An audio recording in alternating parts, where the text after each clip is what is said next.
Hello students, I am TP Suryavanshi, professor of physics. आज अपन physics का paper second का first topic discuss करेंगे। 11th standard में बच्चों आपने स्टडी किया हुआ है ऑप्टिक्स। टॉपिक का नाम क्या था बच्चों? 11th स्टैंडर्ड में ऑप्टिक्स नाम था, याद आता है? 11th स्टैंडर्ड में आपने ऑप्टिक्स टॉपिक डिस्कस किया जो 9 नंबर को था। टेक्स्ट बुक में नंबर 9 वाला टॉपिक था ऑप्टिक्स। इसे आप रे ऑप्टिक्स भी बोल सकते हैं बच्चों। क्या बोल सकते हैं? Ray optics. ये ऑप्टिक्स टॉपिक को आप रे ऑप्टिक्स ऐसा भी बोल सकते हो।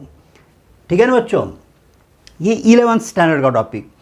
अब इसी ऑप्टिक्स का अगला पार्ट जो अपन 12th स्टैंडर्ड में डिस्कस करते हैं, according to new syllabus 7 number का टॉपिक है। कौन से नंबर का टॉपिक बच्चों? 7 नंबर का टॉपिक, जिसका नाम है वेव ऑप्टिक्स। 7 नंबर के टॉपिक का नाम 7 नंबर का 12th स्टैंडर्ड का टॉपिक, जिसका नाम क्या है बच्चों? Wave optics.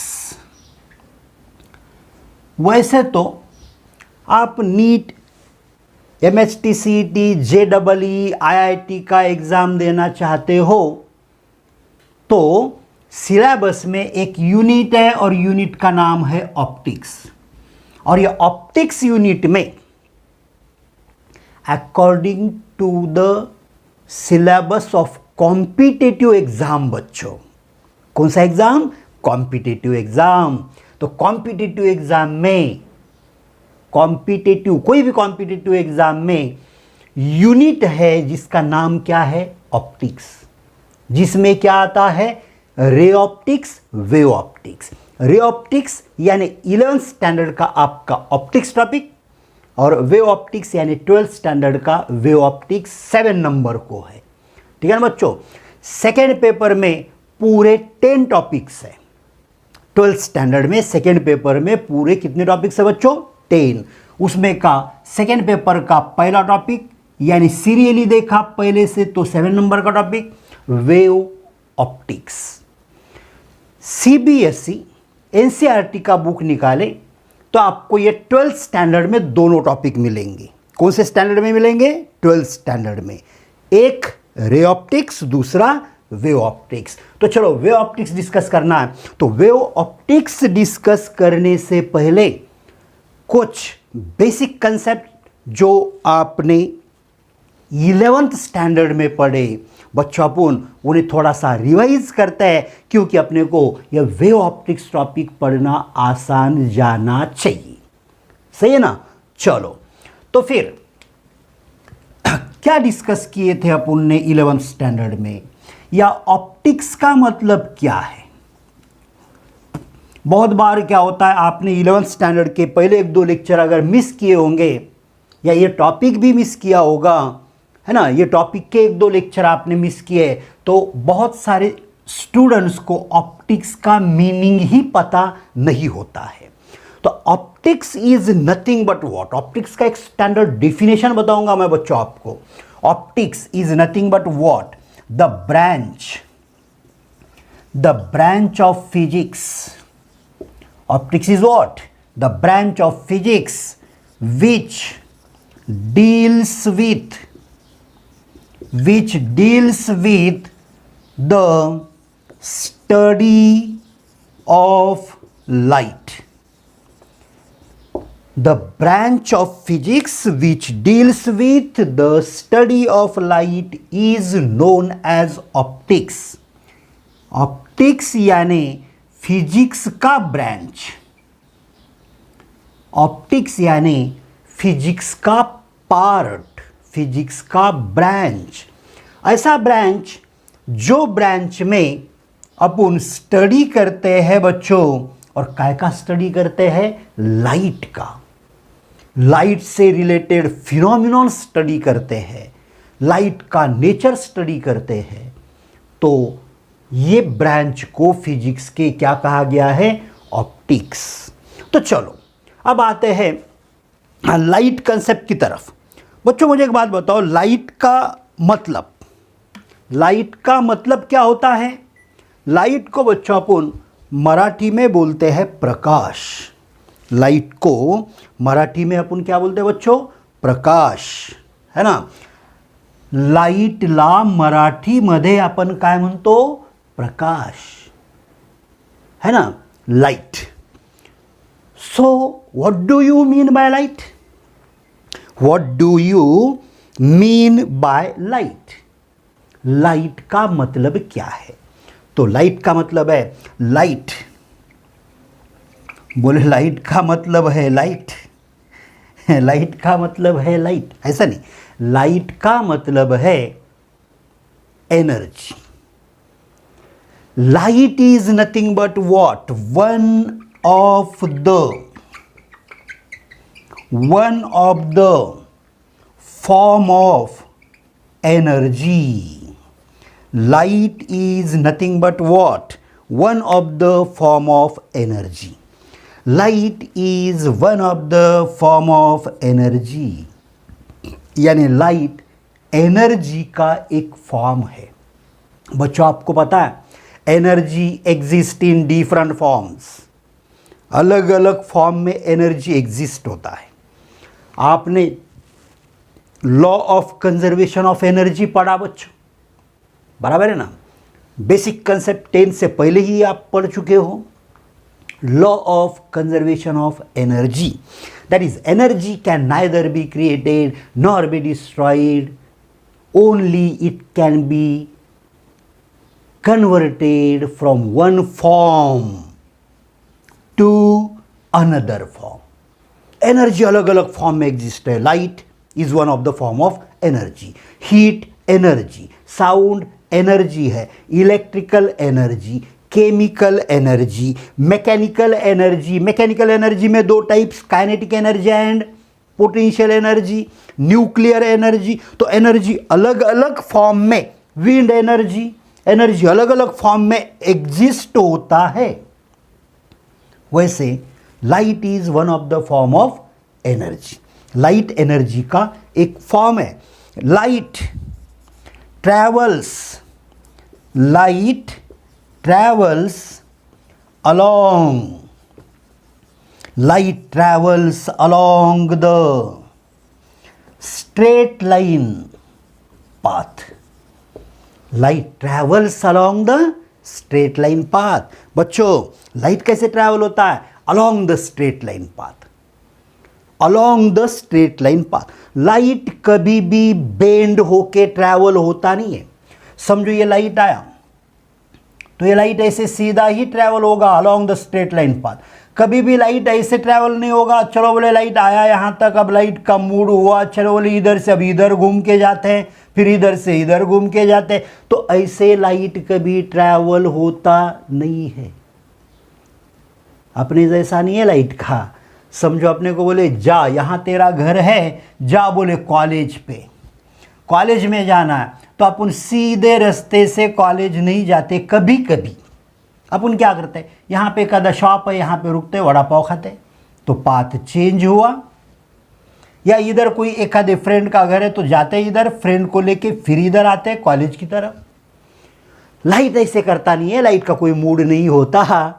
Light travels along the straight line path with very high speed. With very high speed. Light बहुत ही हाई स्पीड से ट्रैवल होता है।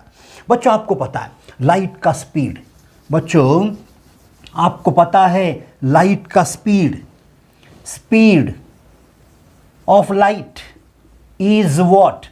3 × 10⁸ मीटर पर सेकंड। यह बहुत ही डेंजरस, बहुत ही लार्ज अमाउंट का स्पीड है बच्चों। 3 × 10⁸ मीटर पर सेकंड, यानी 30 करोड़ मीटर पर सेकंड बन जाता है। 30 करोड़ मीटर पर सेकंड।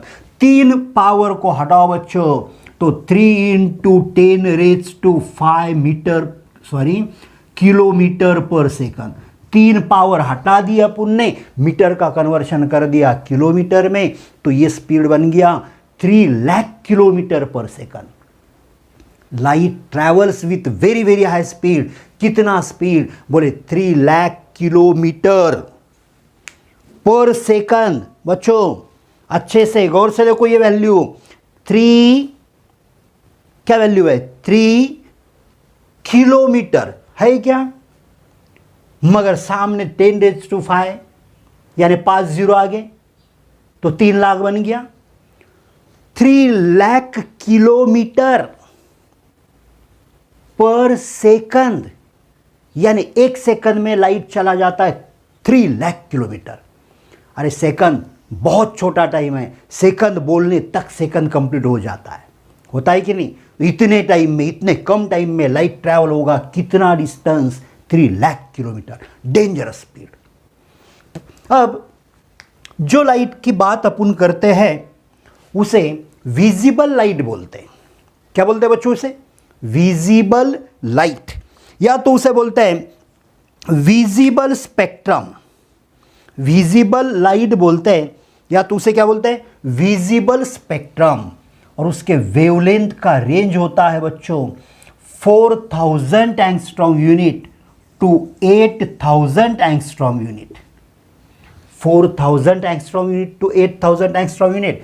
कुछ लोग इसे 3750 या 700 से लेके 7600 या 8000 ऐसा बताते हैं। तो ये बहुत स्मॉल डिफरेंस है, कोई फर्क नहीं पड़ेगा। अप्रोक्सीमेट वैल्यू अपन ध्यान में रखेंगे 4000 angstrom unit to 8000 angstrom unit. अब आप सबको एंगस्ट्रॉम यूनिट का मीटर में कन्वर्शन आना चाहिए, ठीक है ना बच्चों? मैं आज के लेक्चर में आपको पूरे बेसिक कंसेप्ट्स बताऊंगा, जिनकी वजह से ये पूरे टॉपिक में आपको कोई भी डिफिकल्टी नहीं आना चाहिए, ठीक है ना बच्चों? अगर आपको कुछ डाउट आता है, कुछ डिफिकल्टी आता है, तो अपन एक डाउट सेशन, डिफिकल्टी सेशन यानी डाउट डिफिकल्टी का एक लेक्चर लेने वाले हैं, ठीक है ना? तो ये टॉपिक खत्म होने को आया, ठीक है? तो एक लेक्चर अपन लेंगे इसका टेस्ट होने से पहले, यूनिट टेस्ट होने से पहले, ठीक है ना बच्चों? तो अपने डाउट्स आपको पूछने पड़ेंगे, खुद को पूछने पड़ेंगे, तब मेरे समझ में आएगा कि आपको क्या डाउट है, ठीक है ना बच्चों? तो एंगस्ट्रॉम यूनिट का कन्वर्शन मीटर में हर बार करना, न्यूमेरिकल सॉल्व करते समय, एमसीक्यू सॉल्व करते समय। चलो अब अपन लाइट को स्ट्रेट लाइन माने। क्या माने? स्ट्रेट लाइन, यानी लाइट स्ट्रेट लाइन पाथ से ट्रैवल होता है, और लाइट के डायरेक्शन को कहा जाता है बच्चों ray of light. Direction of light, the direction in which light propagates, the direction in which light travels, the direction in which light travels means propagates is known as ray of light। और उसी से अपने को अपने topic का नाम मिला, कौन सा? Ray optics. कौन सा ऑप्टिक्स? रे ऑप्टिक्स, जो 11th में पढ़े। अभी 12th में क्या पढ़ना है? Wave optics. वेव ऑप्टिक्स यानी लाइट का नेचर। कौन सा नेचर? Wave nature. इसके बारे में अपने को डिस्कशन करना है। चलो 11th स्टैंडर्ड में, 10th स्टैंडर्ड में भी आपने एक इंपॉर्टेंट फिनोमिनॉन स्टडी किया बच्चों, रिफ्लेक्शन ऑफ लाइट। क्या चीज? Reflection of light. अब 12th स्टैंडर्ड में वेव ऑप्टिक्स में ये रिफ्लेक्शन कैसे होता है, उसका प्रूफ जो है, ये प्रूफ अपने को स्टडी करना है हाइजीन का वेव थ्योरी यूज करके। रिफ्लेक्शन प्रूव करना है, यानी बच्चों क्या प्रूव करना है? रिफ्लेक्शन का फर्स्ट लॉ। अरे याद करो, रिफ्लेक्शन का फर्स्ट लॉ याद करो। 3 लॉ है रिफ्लेक्शन के, 3 लॉ है रिफ्रैक्शन के। रिफ्लेक्शन और रिफ्रैक्शन, क्या बोल रहा मैं, रिफ्लेक्शन और रिफ्रैक्शन दोनों के बच्चों कितने लॉज है, तीन लॉ है। दूसरा और तीसरा लॉ जो है ना बच्चों, दोनों का सेम है। Second and third law of reflection and refraction are same, only there is difference in the first law. तो चलो शॉर्ट में मैं बताता हूं आपको रिफ्लेक्शन का कंसेप्ट, रिफ्रैक्शन का कंसेप्ट, क्योंकि आप ये पढ़ चुके हो, 10th में भी पढ़े, कोई भी बोर्ड हो आपका, 10th स्टैंडर्ड तक आपके ये दो कंसेप्ट हो चुके हैं। 11th में भी आपने ऑप्टिक्स टॉपिक में अकॉर्डिंग टू स्टेट बोर्ड, अगर आप CBSE को हो तो ये रे ऑप्टिक्स आपका 12th स्टैंडर्ड में टॉपिक है, 11th में नहीं है। स्टेट बोर्ड है तो 11th में है रे ऑप्टिक्स, यानी ऑप्टिक्स नाम का टॉपिक, ठीक है। अब रिफ्लेक्शन बच्चों अपन किसे बोलते हैं, ये रिफ्लेक्टिंग सरफेस है यानी मिरर, और ये रिफ्रैक्टिंग सरफेस है यानी सरफेस ऑफ ग्लास और सरफेस ऑफ वाटर। और ग्लास के एक साइड को कोट दिया, ये कोट बताने का तरीका। कांच है अपनी, सादी कांच है, तो कांच के एक साइड को अगर अपन ने कोट दिया, मालूम है आपको, तो वो मिरर बनता है यानी रिफ्लेक्टिंग सरफेस। और कोट नहीं दिया तो उसमें से लाइट पास होता है, उसे बोलते हैं रिफ्रैक्टिंग सरफेस। तो रिफ्लेक्शन का मतलब क्या पढ़े आपने, ये ऐसा रे इंसिडेंट हुआ, अरे ऐसा रे इंसिडेंट हुआ मिरर के सरफेस पे, जहां पे इंसिडेंट हुआ वहां से वो उसी मीडियम में वापस जाता है, वहां से वो उसी मीडियम में वापस जाता है, ये फिनोमिनॉन कहलाएगा रिफ्लेक्शन।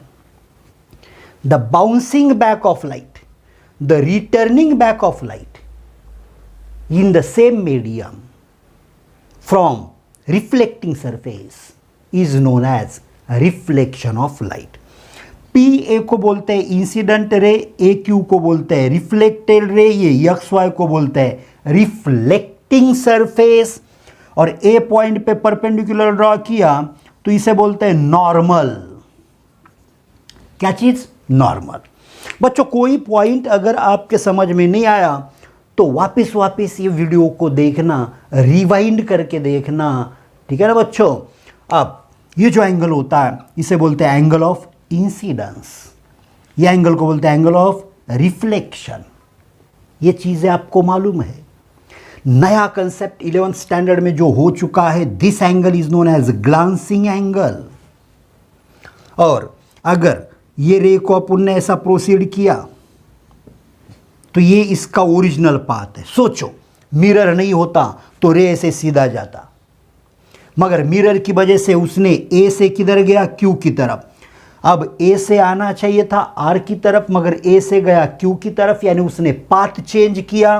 तो ए क्यू चेंज्ड पाथ यानी reflected path, A R original path. इनके बीच में जो एंगल रहता है बच्चों इसे बोलते हैं एंगल ऑफ डेविएशन, ठीक है ना। अब रिफ्लेक्शन का first law, I is equal to R, angle of incidence is equals to angle of reflection.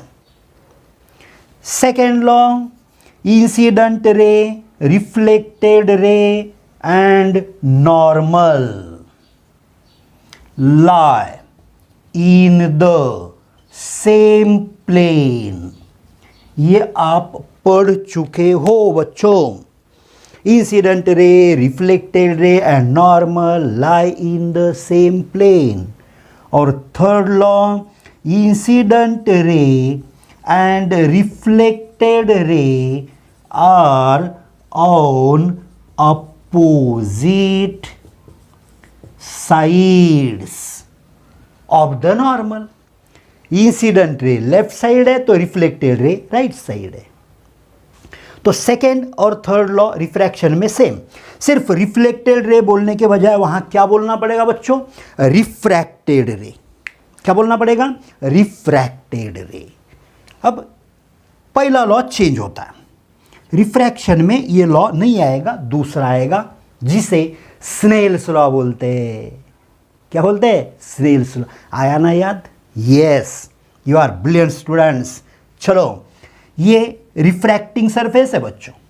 X Y is what? Refracting surface. ये लाइट का रे आया, इंसिडेंट हुआ, इसे अपन इंसिडेंट रे बोलते हैं। क्या चीज़ बोलते हैं अपन इसे? Incident ray. फिर यहाँ अपन ऐसा नॉर्मल ड्रॉ करते हैं, ये एंगल ऑफ इंसिडेंस बन गया, ये ग्लांसिंग एंगल बन गया, ये दोनों एंगल सेम।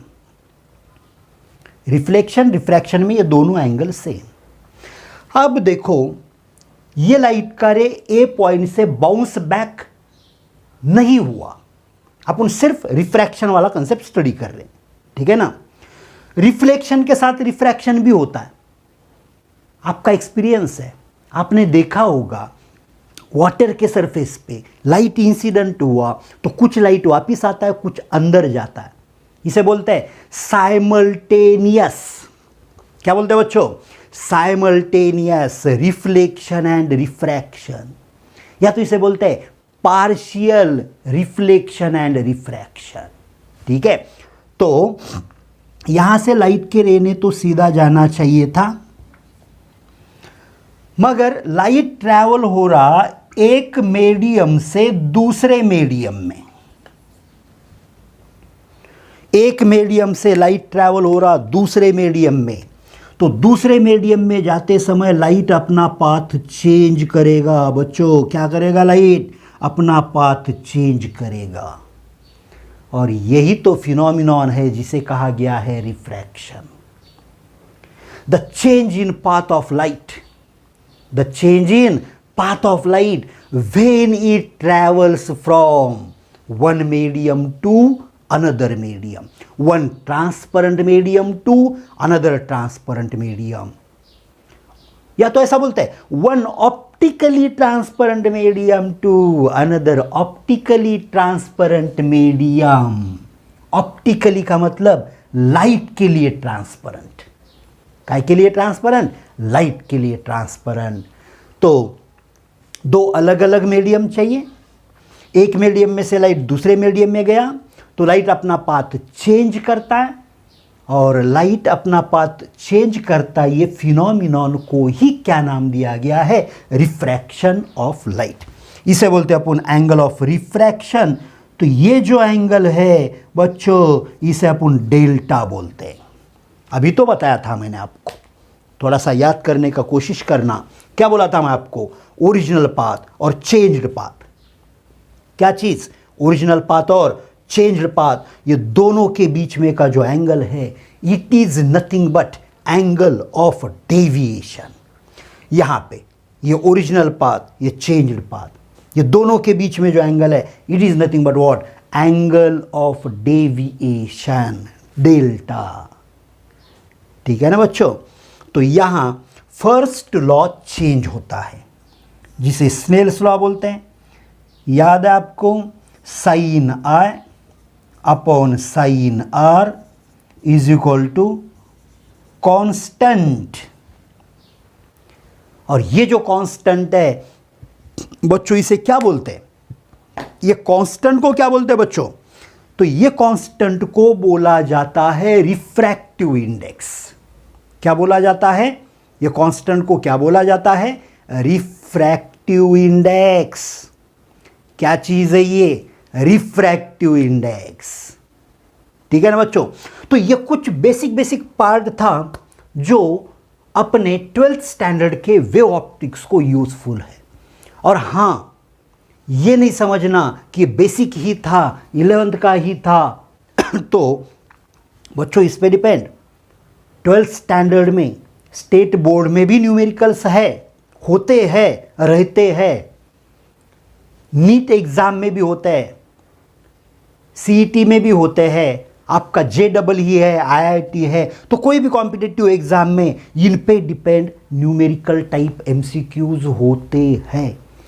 तो इसे ऐसे मत समझना कि ये पार्ट अपने काम का नहीं है, इंट्रोडक्टरी है, ये नहीं समझना। ठीक है ना बच्चों। और कोई भी वीडियो लेक्चर आखिर तक देखना, ठीक है बच्चों। तो फिर अपन नेक्स्ट लेक्चर में मिलते हैं, जो लेक्चर में अपन एक्चुअली स्टार्ट करेंगे अपने 12th का टॉपिक, जिसका नाम है वेव ऑप्टिक्स। तो आज अपन यहां पे रुकते हैं बच्चों। ओके।